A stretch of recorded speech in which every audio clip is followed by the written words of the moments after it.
اگر یہ معافی مانگتا، یہ ذلیل ہوتا، تو آج یہ جسارت نہ کرتا۔ اعوذ باللہ من الشیطان الرجیم، بسم اللہ الرحمن الرحیم، السلام علیکم ورحمۃ اللہ وبرکاتہ۔ اگر کوئی مولوی ایسی بات کریں کہ جو قرآن اور حدیث کے خلاف ہوں، اور وہ مولوی زیادہ پڑھا لکھا نہ ہو، تو اس کے مسلک والے کہتے ہیں یار چھوڑ دو، ایک تھوڑا چھوٹا سا مولوی ہے، اس نے کوئی زیادہ پڑھا لکھا تو ہے ہی نہیں، بس وہی بات کر لی۔ اور اگر کوئی مولوی کہ جو اپنے مسلک میں ایک شیخ الحدیث کے نام سے جانا جاتا ہوں، وہ آ کے قرآن اور حدیث کے خلاف بات کریں، میرے بھائیوں ایسے لوگوں کا علاج کیا ہوگا اور ایسے لوگوں کو آپ کیا کہیں گے؟ چونکہ ایسے مولویوں کی، ایسے لوگوں کو سبق نہیں سکھایا جاتا، یہ اپنی غلطی پہ معذرت بھی نہیں کرتے بلکہ دوبارہ بھی تکرار کرتے ہیں۔ ایک مولوی ہے اہل حدیث کے شیخ الحدیث ہیں، اور مختلف احادیث پر یہ تحکیمات بھی کرتے ہیں۔ انہوں نے ایک زمانے میں کہا تھا کہ قرآن کے 1000 آیات بینات ہوں، لیکن اگر سلف کچھ اور کہتے ہوں تو ہم سلف کی بات مان لیں گے۔ بینات کہہ کر بھی وہ کہتے ہیں سلف کی بات مان لیں گے۔ میرے بھائیوں اس بات پر ان کی ٹکائی نہیں ہوئی، ان سے معافی نہیں منگوائی گئی۔ اگر یہ معافی مانگتا، یہ ذلیل ہوتا، تو آج یہ جسارت نہ کرتا۔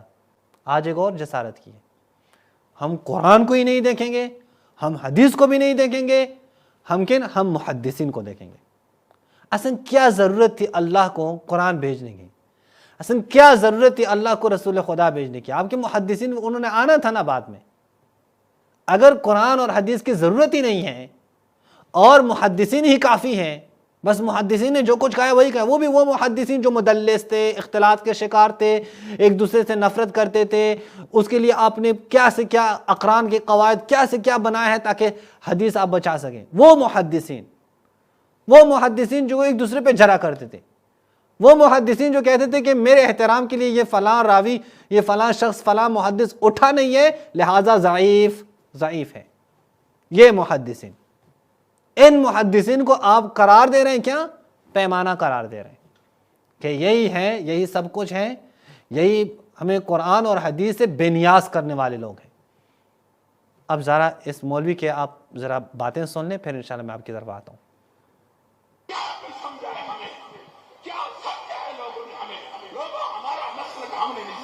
اس کی تعبیریں ہم نے نہیں کی ہیں، اس کا مفہوم ہم نے نہیں بیان کیا۔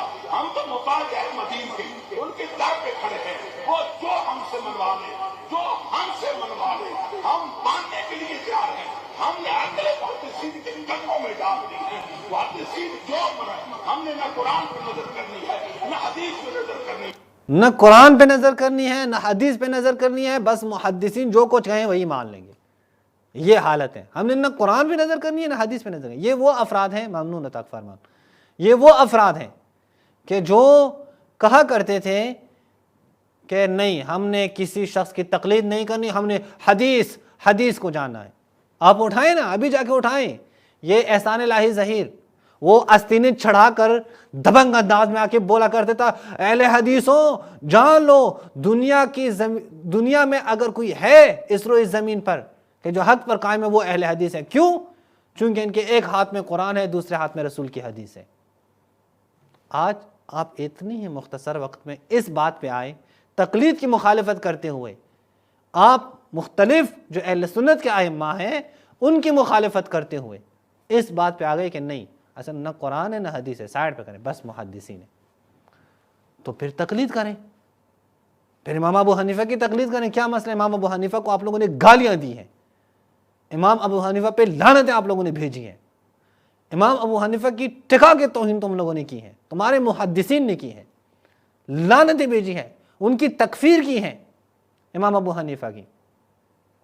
تو پھر ان کی تقلید کرنے والے کو تم لوگ کہتے ہو او یہ تو دین سے خارج ہیں، یہ فلاں ہیں، بدعتی ہیں، کافر ہیں، مشرک ہیں، زندیق ہیں، کیا سے کیا فتویٰ لگا رہے ہیں، اور خود پورے ایک ریوڑ کے پیچھے اہل حدیثوں کو لگا رہے ہیں۔ محدثین کی ایک ریوڑ ہے کہ جن میں سارے افکار پائے جاتے تھے، جن کے بڑے بڑے محدثین پر وہ خارجی ہونے کی بھی تہمت ہے، اور ان کے اوپر جہمی ہونے کی بھی تہمت ہیں اور فلاں ہونے کی بھی تہمت ہیں، فلاں کی تہمت ہیں، کیا سے کیا تہمتیں موجود ہیں، اس ریوڑ کے پیچھے تمام کو لگا رہے ہیں۔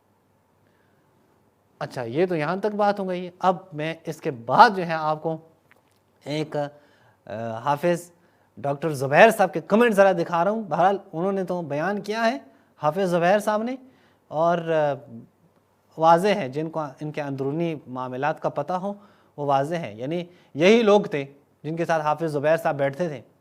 حافظ زبیر صاحب کہتے تھے کیا ہی بڑے علامے ہیں، اسی امن پوری کا شاگرد ہے یحییٰ نور پوری۔ حافظ زبیر صاحب کا پورا پروگرام ہے، بڑے بڑے علامہ بیٹھے ہوئے ہیں، ان سے جو ہے پوچھ رہے ہیں کیسے آپ اس فیلڈ میں آئے، فلاں و فلاں، کیا اس کے لیے تمجیدی کلمات استعمال کر رہے ہیں، چونکہ اس کو تعلقات اچھے تھے۔ اب بعد میں ان لوگوں نے حافظ زبیر صاحب کے خلاف بیانات دیے، حافظ زبیر صاحب کے خلاف ویڈیو ریکارڈ کی، تو حافظ زبیر صاحب نے بھی آ کے اب جو ہے وہ زبان استعمال کی ہے جو واضح ہے۔ اب دیکھیں ذرا حافظ زبیر صاحب کی بات آپ دیکھیں، اگر اسکرین پہ آ جائیں تو یہ آپ دیکھ سکتے ہیں۔ یہ حافظ زبیر صاحب نے اپنے چینل سے کیا ہے۔ 12 نومبر 2024 کو لیاقت باغ راولپنڈی میں اہل حدیث یوتھ فورس کے تحت کانفرنس میں ایک شخص نے جو چند روز پہلے ڈاکٹر ذاکر نائک پر جاہل مطلق کا فتویٰ لگا رہا تھا، مسلک اہل حدیث کا جنازہ خوب دھوم دھام سے پڑھا دیا ہے۔ اس کو لوگ شیخ الحدیث کہتے ہیں۔ اس کو شیخ الحدیث کہنا ایسا گناہ ہے جس پر توجہ واجب ہے۔ بالکل ایک ایک لفظ کی طرف آپ نے توجہ کرنی ہے کہ ڈاکٹر صاحب نے کیا لکھا ہے۔ ایک تو یہ کہ شیخ الحدیث ہے، اس کو مت کہا کریں جو ابھی تک کہتے تھے شیخ الحدیث ہے۔ اس شخص کا کہنا ہے کہ ہم ائمہ محدثین کے ماننے والے ہیں، اگر ائمہ یہ کہتے ہیں کہ وضو میں پورے پاؤں نہیں دھونے بلکہ صرف ناخن دھونے ہیں، جبکہ قرآن میں لکھا ہے کہ پاؤں دھونے ہیں اور حدیث میں لکھا ہے کہ پاؤں دھونے ہیں، تو ہم ائمہ کی بات مانیں گے، قرآن اور حدیث کی بات چھوڑ دیں گے۔ یہ قرآن اور حدیث دونوں کی صریح توہین ہے۔ یہ تو ڈاکٹر صاحب اب خود بھی کر رہے ہیں۔ قرآن نے کہاں لکھا ہے کہ پاؤں دھونا ہے، یہ تو آپ خود بھی کر رہے ہیں۔ آپ کی تفسیریں بھری پڑی ہیں کہ نہیں پاؤں پہ مسح کرنا ہے، آپ کے صحابہ پاؤں پہ مسح کرتے تھے، یہ کام تو آپ خود بھی کر رہے ہیں۔ نہ قرآن کی بات مان رہے ہیں یہاں پہ، اور نہ ہی آپ جو ہے وہ رسول اللہ کی بات مان رہے ہیں، نہ ہی مولا علی کی بات مان رہے ہیں۔ حالانکہ رسول اللہ کے وضو اور مولا علی کے وضو بالکل جدا ہے، جو اس وقت آپ لوگ جو ہے وہ پاؤں دھو رہے ہوتے ہیں، یہ تو آپ بھی کر رہے ہیں۔ یہ شخص کی سبقت لسانی نہیں ہے، اس سے پہلے بھی قرآن مجید کی توہین کر چکا کہ 1000 آیات بینات کی کو ہم سلف کے رائے پہ قربان کر دیں گے۔ اسے آیات بینات کا معنی بھی نہیں پتہ، اور 12 لاکھ لوگوں کو مسلمان کرنے والوں کو جاہل کے فتوے بانٹ رہا ہے۔ رسول اللہ صلی اللہ علیہ وآلہ نے سچ فرمایا تھا کہ قرب قیامت کی نشانی ہے کہ لوگ جاہلوں کو اپنا پیشوا بنا لیں، اور وہ خود بھی گمراہ ہوں گے اور انہیں بھی گمراہ کر دیں گے۔ آگے ہماری تجویز یہ نہیں ہے کہ ایسے شخص کو بلڈ پریشر کی گولی کھانے کا کہا جائے، جیسا کہ بعض اہل حدیث تجویز کر رہے ہیں، یا ایسے شخص کو لائبریری تک محدود کر دیا جائے اور ممبر پر جگہ نہ دی جائے، جیسا کہ بعض دوسرے اہل حدیث کا کہنا ہے۔ ہماری تجویز تو یہ ہے کہ ایسے ہذیان گو شخص کے خلاف توہین قرآن اور توہین رسالت دونوں کا پرچہ ہونا چاہیے۔ یہ ڈاکٹر صاحب یہ ہذیان جو آپ کہہ رہے ہیں نا، یہ ہذیان کا لفظ ہمیں کسی اور واقعے کی طرف بھی لے کے جاتا ہے۔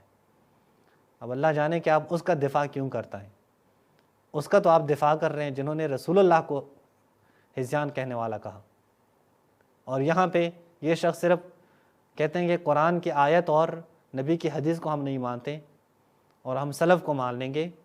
اس کے لیے آپ کیا سے کیا استعمال کر رہے ہیں، اور وہ جو نبی کے سامنے کھڑے ہو کر کہا کہ یہ نبی نعوذ باللہ ہذیان کہہ رہے ہیں، اسے آپ رضی اللہ کہہ رہے ہیں اور آپ اس کا دفاع بھی کر رہے ہیں۔ میرے بھائیوں اب دیکھیں ذرا، میں آپ کے سامنے اب خود ان کے ہی یعنی خود ڈاکٹر زبیر صاحب کے کتابوں سے، ان کے مسلک کی کتابوں سے انشاءاللہ میں لے کے آؤں گا کہ جناب یہ کیا ہے۔ پھر نوٹ کیا، کچھ لوگ کہہ رہے ہیں کہ تقلید یہی ہے، تو تقلید یہ نہیں ہے۔ تقلید یہ ہوتی ہے کہ ائمہ فقہاء اور محدثین کے شاگرد دلیل کی بنیاد پر ان سے اختلاف نہ کرتے۔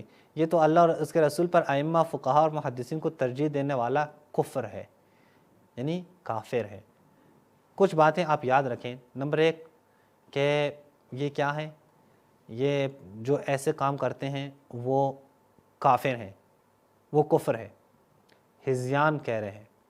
یہ ساری باتیں جو ڈاکٹر صاحب نے اپنی اس تحریر میں کی ہیں، ذرا اب میں کچھ مثالیں دے رہا ہوں اور پھر ڈاکٹر صاحب سے تقاضا کرتا ہوں، ڈاکٹر صاحب آپ میرے ان مثالوں کا جواب دیں۔ ڈاکٹر صاحب آپ یہ الفاظ جو اس وقت امن پوری صاحب کے لیے استعمال کر رہے ہیں، جو کہ استعمال کرنے چاہیے، بلکہ اس سے سخت استعمال کرنے چاہیے، میں اس کے حق میں ہوں، آپ یہ الفاظ کیا اب جو میں مثالیں پیش کر رہا ہوں ان کے لیے آپ استعمال کریں گے یا نہیں؟ کیا آپ کی جرت ہوگی کہ آپ ان کے لیے استعمال کریں؟ میں آپ کے سامنے ابھی رکھتا ہوں تاکہ آپ کو معلوم ہو۔ سب سے پہلا حوالہ یہ آپ دیکھیں، یہ المسند للامام احمد بن حنبل، یہ مسند امام احمد بن حنبل ہیں۔ احمد محمد شاکر نے اس کی تصحیح کی ہے، تحکیم کی ہے۔ یہاں پہ صفحہ نمبر 352 پہ حدیث نمبر 3121 وہ خود کہتے ہیں اسنادہ صحیح، اس کی سند کاملاً صحیح ہے۔ عروہ بن زبیر کہتے ہیں حضرت ابن عباس سے مروی ہے کہ تمتع النبی، نبی کریم نے متعہ کیا ہے۔ یہ متعہ سے مراد متعۃ الحج ہے یا متعۃ النکاح ہے، ہم اس میں ابھی نہیں چلتے۔ متعہ کیا ہے نبی کریم نے؟ عروہ بن زبیر نے کہا نہا ابو بکر و عمر عن المتعہ، متعہ سے تو ابو بکر عمر نے منع کیا ہے۔ فقال ابن عباس ما یقول عریہ، یہ عریہ تحقیر کے لیے، عروہ نام تھا نا، عریہ، یہ عریہ کیا کہہ رہا ہے؟ قال یقول، لوگوں نے کہا کہ عریہ کہتے ہیں نہا ابو بکر و عمر عن المتعہ، کہ ابو بکر عمر نے متعہ سے منع کیا ہے۔ فقال ابن عباس، ابن عباس نے کہا کہ میں دیکھ رہا ہوں کہ یہ ہلاک ہو رہے ہیں یہ لوگ، کیوں؟ اقول، میں کہتا ہوں قال النبی صلی اللہ علیہ وآلہ، کہ نبی کریم کہتے ہیں وَيَقُولْ نَهَا ابو بکر و عمر، اور یہ کہتے ہیں کہ نہیں ابو بکر و عمر نے منع کیا ہے۔ نام چینج ہیں، وہاں عروہ ہے، یہاں امن پوری ہے۔ یہاں امن پوری محدثین کی بات کر رہے ہیں، وہاں عروہ ابو بکر عمر کی بات کر رہے ہیں۔ سیم فکر ہے، سیم بات ہے، سیم منہج ہے۔ بسم اللہ کریں ڈاکٹر صاحب، عروہ کے لیے آپ یہی الفاظ استعمال کریں۔ آپ کہیں کہ عروہ وہ ہذیان کہہ رہا ہے، عروہ کفر کر رہا ہے، قرآن اور حدیث کے مقابلے میں آ رہا ہے، اسے آیات بینات کا علم نہیں ہے، فلاں و فلاں جو کچھ آپ نے تحریر میں نقل کیا وہ عروہ کے اوپر ابھی فیٹ کریں۔ آپ نے ایک قدم تو اٹھایا ہے، لیکن آگے بھی آ جائیں، آگے بھی قدم اٹھائیں، آگے بھی جو آپ کی کتابوں میں ہیں اس کے اوپر بھی آپ قدم اٹھائیں، اس کے اوپر آپ فتویٰ لگا لیں۔ یہ میں نے آپ کے سامنے ایک حوالہ دیا ہے، اور اس کے علاوہ بھی بہت سارے حوالے موجود ہیں اس باب کے تحت، اس باب میں اسی مطلب پہ میں ابھی چھوڑ رہا ہوں۔ ایک اور مثال میں آپ کے سامنے پیش کرتا ہوں کہ وہ مثال آپ دیکھیں، یہ آپ دیکھیں، یہ الاضواء الاثریہ فی بیان انکار السلف بعضهم علی بعض فی المسائل الخلافیۃ الفقہیہ، یہ ابی عبد الرحمن فوزی نے الاثری نے لکھی ہے۔ یہاں پہ صفحہ نمبر 210 پہ آپ دیکھیں، یہ بھی صحیح روایات ہیں۔ یہاں پہ مروان کہتا ہے کہ شہید تو عثمان و علی، میں نے علی اور عثمان کو دیکھا کہ عثمان ینہا عن المتعہ، کہ عثمان متعۃ الحج سے لوگوں کو روکتے تھے کہ حج اور عمرے کو جمع نہ کریں۔ فلما رأى علی، کہ جب مولا علی نے دیکھا کہ عثمان لوگوں کو روک رہے ہیں، احل بہما، مولا علی نے بالکل ان کی مخالفت کی۔ مولا علی نے کیا کہا؟ لبیک بعمرۃ و حج، حج اور عمرہ کو میں لبیک کہتا ہوں، دونوں کو ایک ساتھ میں انجام دوں گا، یعنی ایک ہی مہینے میں جو حج کے مہینے۔ قال ما کنت، یہ مولا علی کے الفاظ ہیں، یہ مولا علی کہتے ہیں کہ میں نہیں چھوڑ سکتا کیا؟ سنت النبی صلی اللہ علیہ وآلہ لقولک، تمہارا قول ہے اس کے بنا پر میں رسول کی سنت نہیں چھوڑ سکتا۔ جناب عثمان رسول کی سنت چھوڑ کر اپنی رائے دے رہے ہیں، اپنی بات کر رہے ہیں، یا ابو بکر عمر کی اتباع کر رہے ہیں۔ جی ڈاکٹر زبیر صاحب، یہاں جناب عثمان کے بارے میں آپ کی کیا رائے ہے؟ جو الفاظ آپ نے امن پوری صاحب کے لیے استعمال کیے ہیں وہ یہاں اس کے لیے بھی استعمال کریں۔ یہ ہو گئی دوسری بات، دوسری مثال جو میں نے آپ کو دی ہے۔ اب جو ہے اس کے علاوہ ایک تیسری مثال بھی دے دیتا ہوں تاکہ وہ بھی آپ کو معلوم ہو، اور پھر جو ہے میں اس کلپ کو ختم کرتا ہوں۔ یہ بھی بڑی زبردست ایک مثال، یہ مسند امام احمد بن حنبل، آپ دیکھیں یہاں جلد ہفتم میں 7ویں جلد پر، یہاں پہ دیکھیں، یہاں پہ صفحہ نمبر 30 پہ آپ دیکھیں، حدیث نمبر 16982، یہاں پہ کیا کہتے ہیں؟ عباد کہتے ہیں کہ جب معاویہ ہمارے یہاں حج کے لیے آئے، مکہ میں حج کے لیے جب وہ آیا تو ہم بھی اس کے ساتھ مکہ مکرمہ آ گئے۔ انہوں نے ہمیں ظہر کی 2 رکعتیں پڑھائی اور دار الندوہ میں چلے گئے۔ توجہ کریں یہ حدیث کے اوپر، توجہ کریں، ایک ایک لفظ کے اوپر توجہ کریں، یہاں اس حدیث کے ایک ایک لفظ کے اوپر۔ وہ کہتے ہیں کہ معاویہ نے ہمیں ظہر کی 2 رکعتیں پڑھائی اور دار الندوہ میں چلے گئے۔ جبکہ عثمان نے جس وقت سے نماز میں اتمام شروع کیا تھا، یعنی وہ جب آتے تھے حج پہ تو وہ 4 رکعت نماز پڑھتے تھے، وہ جب بھی مکہ مکرمہ آتے تو ظہر، عصر اور عشاء کی 4 رکعتیں ہی پڑھتے تھے۔ منا اور عرفات میں قصر پڑھتے، اور جب حج سے فارغ ہو کر منا میں ٹھہر جاتے تو مکہ سے روانگی تک پوری نماز پڑھتے تھے۔ جب معاویہ نے اس کے برعکس، کس کے برعکس؟ عثمان کے برعکس ہمیں ظہر کی 2 رکعتیں پڑھائی تو مروان ابن حکم اور عمر ابن عثمان، مجھے احتمال یہ ہے کہ عمر ابن عثمان وہی عثمان کا بیٹا ہے، چونکہ عثمان کا ایک بیٹے کا نام عمر ہے، شاید وہی ہے۔ تو مروان ابن حکم اور عمر ابن عثمان نے کھڑے ہو کر، یہ دونوں نے کھڑے ہو کر کہنے لگے، یہ دونوں، کہ آپ نے اپنے ابن عم پر جیسا عیب لگایا ہے، آپ نے عثمان پر عیب لگایا ہے، کسی نے اس سے بدترین عیب نہیں لگایا۔ جو کچھ تو نے کیا ہے معاویہ، اس سے بڑا عیب تو عثمان پہ کسی نے بھی نہیں لگایا۔ معاویہ نے پوچھا وہ کیسے، کون سا عیب ہے، عیب تو آپ مجھے بتا دیں۔ تو دونوں نے کہا کیا آپ کے علم میں نہیں کہ عثمان مکہ مکرمہ میں مکمل نماز پڑھتے تھے؟ دونوں نے کہا عثمان مکہ میں پوری نماز پڑھتے تھے۔ معاویہ نے کہا میں افسوس، میں سمجھا کہ پتہ نہیں میں نے ایسا کون سا کام کر دیا ہے، میں نے نبی اور حضرات شیخین کے ساتھ 2 رکعتیں ہی پڑھی ہیں، یعنی نبی کریم کی سنت کیا ہے، وہ 2 رکعتیں پڑھنا ہے۔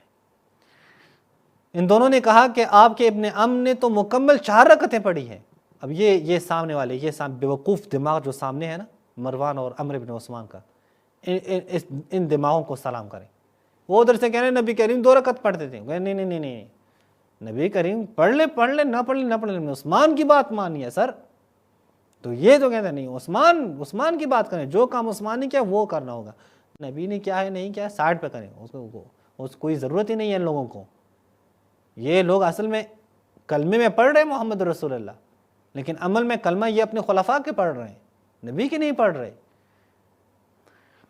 اچھا، تو پھر کہتے ہیں آپ کا ان کی خلاف ورزی کرنا معیوب بات ہے۔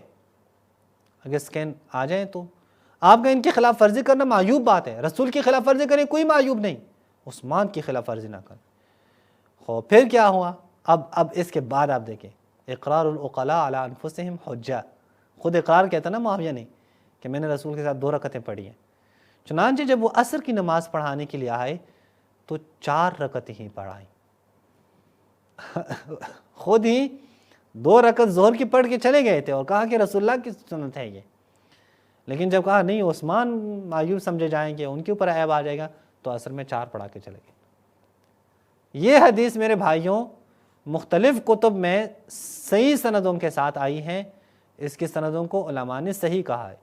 یہ آپ دیکھیں جامع مسانید ابن جوزی کی جامع مسانید، جہاں پہ تحقیق ڈاکٹر علی حسن نے کی ہے، یہاں پہ آپ دیکھیں یہی حدیث الحدیث 17 وہی ہے، فخرج معاویہ للعصر فصلاها بنا 4، اس کو باقاعدہ انہوں نے کہا کہ یہ صحیح ہے۔ حیثمی کہتے ہیں کہ احمد بن حنبل نے روایت کی ہے، طبرانی نے، فلاں و فلاں نے، احمد کے راوی سارے ثقہ ہے۔ ابن حجر نے بھی اس کو حسن کہا ہے۔ یہ ابن حجر اور حیثمی 2 یہ آ گئے۔ اب آگے آپ دیکھیں کہ آگے بھی یہاں پہ موجود ہیں۔ یہ شعیب ارناؤت کو آپ دیکھیں، مسند امام احمد بن حنبل، یہ شعیب ارناؤت کے، آپ اس کے 28 جلد پر صفحہ نمبر 71 پہ آپ دیکھیں، یہاں پہ وہ اسی روایت کو نقل کرنے کے بعد آخر میں کیا کہتے ہیں، اسنادہ حسن، اس کی سند حسن ہے، حسن نہیں ہے صحیح ہے، لیکن چلیں ہم حسن ہی مان لیں کہ اس کی سند حسن ہے۔ اب آگے دیکھیں ایک اور تحکیم بھی آپ کے سامنے رکھتا ہوں، حمزہ احمد زین کی، یہ مسند الامام احمد بن حنبل، حمزہ احمد زین کی جو تحقیق ہے، صفحہ نمبر 183 پہ، اسنادہ صحیح، اس کی سند صحیح ہے۔ حیثمی بھی کہتے ہیں احمد نے روایت کیا، اور احمد بن حنبل کے تمام راوی جو ہیں وہ موثق ہے۔ واضح ہو گیا میرے بھائیوں، بالکل واضح ہو گیا کہ یہاں پہ کوئی شک نہیں ہے کہ یہ روایت صحیح ہے، اور معاویہ نے باوجود علم کے، چلو ایک بندے کو تو علم نہیں ہے، ٹھیک ہے اس نے غلطی سے پڑھ لی، نہیں، باوجود علم کے خود اقرار بھی کریں کہ رسول اللہ کے ساتھ 2 رکعت پڑھی ہے، لیکن پھر بھی 4 رکعت پڑھ رہے ہیں، چونکہ وہ کہتے ہیں نہ قرآن کی طرف دیکھیں گے نہ رسول کی حدیث کی طرف دیکھیں گے، ہم نے تو محدثین دیکھنے ہیں۔ عروہ بھی کہتے ہیں کہ ہم نے محدثین دیکھنے ہیں، ہم نے ابوبکر عمر کو دیکھنا ہے۔ اور جناب عثمان بھی رسول کی احادیث کو چھوڑ دیتے ہیں، اپنی قول یا ابوبکر عمر کی بات پہ چل رہے ہیں۔ اور معاویہ بھی باوجود علم کے رسول کو چھوڑ کر، رسول کی حدیث کو چھوڑ کر، رسول کی سنت کو چھوڑ کر جناب عثمان کو بچانے کے چکر میں ہوتے ہیں۔ ڈاکٹر زبیر صاحب، اب آپ جرأت کریں، آپ نے جو کچھ کہا ہے امن پوری صاحب کے حوالے سے، جو کہ ٹھیک کہا ہے، وہ الفاظ عروہ، جناب عثمان اور معاویہ کے بارے میں بھی کہے۔ بہت ساری مثالیں ہیں، یہی 3 کافی ہیں آپ کے 3 خلفاء کی نسبت سے میں نے یہ 3 مثالیں آپ کے سامنے پیش کی ہیں، مزید مثالیں بھی موجود ہیں۔ اسی پہ اکتفا کرتے ہیں۔ والسلام علیکم ورحمۃ اللہ وبرکاتہ۔